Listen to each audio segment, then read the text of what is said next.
I can't do this intro with a straight face. Quite possibly the craziest, dumbest, silliest antenna I've ever seen. Activating a park with an extra as a general. Approaching hams about their signals. And can we put together a low-budget mobile ham radio for under $200 this time on Mailbag Monday? What is happening, everyone? Thanks for tuning in to Mailbag Monday. My name is Mike. If you have an amateur radio-related question for me, shoot me an email, k8mrd@icloud.com. We've got three questions and one really silly thing. So let's dive right in. This first one, this guy emailed me. He says, here's a photo of a silly project, a mustache. That's right, a mustache antenna. It works well on 70 centimeters.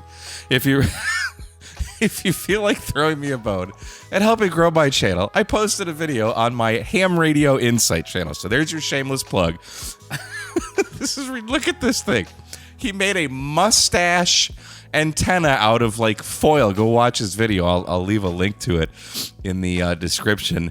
And it makes sense because that's what he looks like. He's like, how can I get my mustache to be an antenna? So he did. I thought that I'm just dying. So there you go. Ham Radio Insights. If you want to make a mustache antenna, head on over there and check it out. But thanks for writing in. And my stomach is literally hurting from laughing so hard at that. Oh, that's great. Okay, let's get serious now. Okay, next. This was sent anonymously. It says, POTA question. Can a general work and log POTA outside the general portion of the band if they have an extra class operator with them, but the extra is also working POTA on the same radio, so a 2-operator activation? So that kind of doesn't make sense. So in order for you to be working in the extra portion, you would be using the extra's call sign. So I'm an extra. Say we wanted to go down to like 14 to 20 megahertz, right? Just below the general portion. If you wanted to do POTA in the extra portion for some reason, you could use my call sign if I'm there, sure. But you wouldn't get credit for that as an activator. So you can't, just because I'm there doesn't mean that you can use your call sign with my privileges. That's not how that works. And this is just ham radio in general. This has nothing to do with POTA. So even if you're sitting here in my shack and you hear a DX station in Europe, somewhere in the extra portion, if I'm here, sure, use my call sign and I'll get credit for that contact. You'll get the experience of working that DX, but it's not going to go under your call sign. It would go under mine, and I would log it. I probably wouldn't because I didn't make the contact personally, but that you can't fudge the system like that. That's kind of the only way I could kind of trick this answer is yes. If you were in like the technician portion, say you're on like 10 meters at like 28.4 or whatever, but just because you're with an extra. But I don't think this is a trick question. He's more saying, can a general operate in the extra portion? Yes, you can. Just like field days where you're using the club call sign, you can kind of go wherever you want because you have those privileges, but the club gets contact for those. You wouldn't. So you would not be able to, as a general, upload a log under your call sign for all those contacts. That would go towards the other guy. And that also doesn't make sense because if you're both passing the mic, you couldn't use your call sign under the extra bands because you'd be out of band. So it'd basically be like, here, I'm calling CQ. Hey, this is K8MRD, your 5'9", standby for my second operator. And then you pick up the mic. Hey, this is K8MRD, your 5'9". You'd both be using my call sign, so you'd be logging the contacts twice, and they'd just all be dupes. So, no. In terms of getting experience, I think that's great. Even if you're a technician with a general or a general with an extra, if you're into it, get out there, get on the air and do what you can. You might not get credit for it, but so what? You're getting the experience. So that is how I interpret the rules, or just upgrade to extra. Now, in all honesty, most of the Parks on the Air stuff is going to be in the general portion of the band because that's where everybody's going to be. You're kind of excluding more people by being in the extra portion. But I mean, if that's where you want to go, and we're going to do an extra only activation. Knock yourself out. But no, you wouldn't get credit for it. But thanks for writing in, and hopefully that helped answer your question. Next, we've got one that could probably have a couple different answers, and it's a little TLDR, but my question is about ALC in FT8. There are a few hams nearby me in about 2 miles or less that blow out all of the 300 hertz of the typical FT8 bandwidth. All but one of them are extras, if memory serves, and me being a lowly general, I'm a little hesitant to reach out and ask them to check their ALC level. So first of all, you're not a lowly general. Don't say that.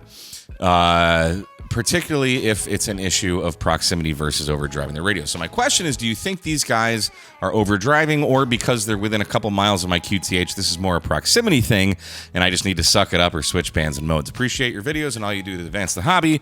P.S. Give your mini panther some chin scratches for me. I believe Satan is currently residing in his king-size bed right now. So there's a couple things to unpack here. So first off, you're a general ham radio operator. Don't sell yourself short. You're not a lowly, and you technicians, you're not lowly technicians.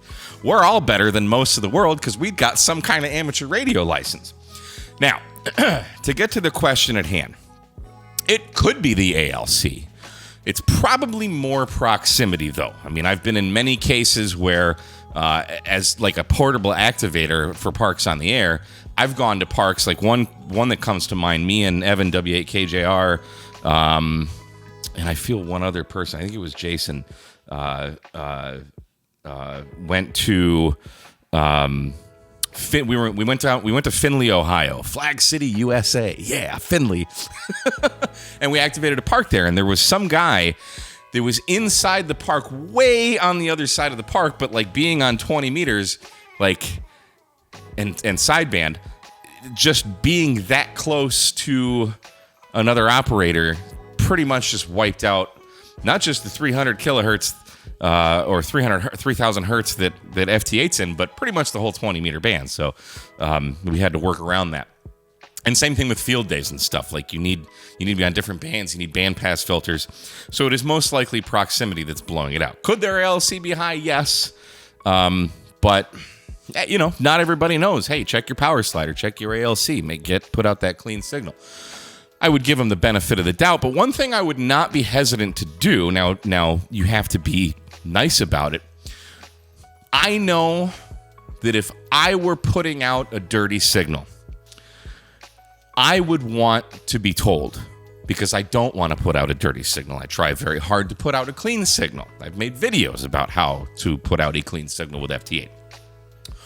But maybe I accidentally changed my mic gain, or maybe I screwed up compression or whatever, and I'm putting out a nasty signal. I would want somebody to tell me, because I want to protect the sanctity of our bands and the purity of it. I've had people tell me when I was doing a park activation that my mic was a little hot, my bandwidth was a little wide, and I thanked them for it. Like, I might not be able to stop what I'm doing right there and diagnose what the problem is, but at least I know about it, and I can say, okay, well, what are the steps that I can do, or what do I need to do to correct this? So, yeah, I mean, don't be a dick about it, but say, hey, I noticed you were on the air the other night, and your signal seemed a little wide. Now, I'm wondering, is it just because we're too close, or have you checked your ALC? Just be cool about it, I think 99.9% of hams out there want to do the right thing, and would want to be grateful that they were told if they have a problem. Because that could be like something could be messed up with your radio and you could blow it up too. So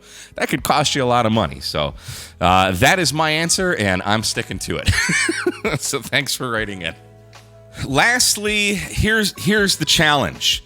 Now, I don't know the full story. This is all we got, but he's saying, I'm looking at putting a mobile in my car, but was hoping to get some advice on what to put in the maybe $200 range or less, trying to do this hobby on a budget. Thanks. What we don't know is, I'm assuming VHF, UHF. So we're just going to assume that. I don't know if he's talking about all the other things. So is he talking just radio? Is he talking like the whole kit and caboodle, radio, antenna, coax, mounts, all that kind of stuff? So I want to hear what your guys' comments are. What I don't want to hear is, well, for another couple $100, you could buy this, or for another couple hundred. You can't add money. It's $200. That's the question. So I've got my ideas, and I'm going to approach this a couple different ways. So my first answer is to hop over to Amazon. And I just searched mobile ham radio, okay? I say Amazon specifically because, one, they got a lot of cheap stuff, and more importantly, if it sucks, you can return it really easily. So right off the bat, here's $219, here's $204, here's $124. So there are mobile radios that are in here, $124, $82. There are mobile radios under $200, without question. Now, some that I have owned and used for $135. Here's the TYT TH8600. This is a tiny little, it's only a 25 watt radio, but it does come with a programming cable here. Make sure you get something with a programming cable. You'll thank yourself. So that's $135. So definitely doable. Problem is, it's just a little square radio and it doesn't have a detachable face. So wherever you're going to mount this thing, you're mounting that whole darn thing. So it is tiny, but it doesn't have a detachable face. So kind of moving up, this TYT TH7900, this and the next one I'm going to show are basically direct rip-offs of a Yaesu radio. So you've got dual band. It's got a removable plate, or a removable face rather. This comes with a programming cable. The microphone plugs into the face, which is a nice thing to have. Some of them plug into the body, which is the dumbest design ever, but that's what they do. So this works great. For another $5, you can get the one that I have in my car. This is the TYT TH9800. This is a quad band 50 watt radio. So this actually does 10 meters, 6 meters, 2 meters, and 70 centimeters.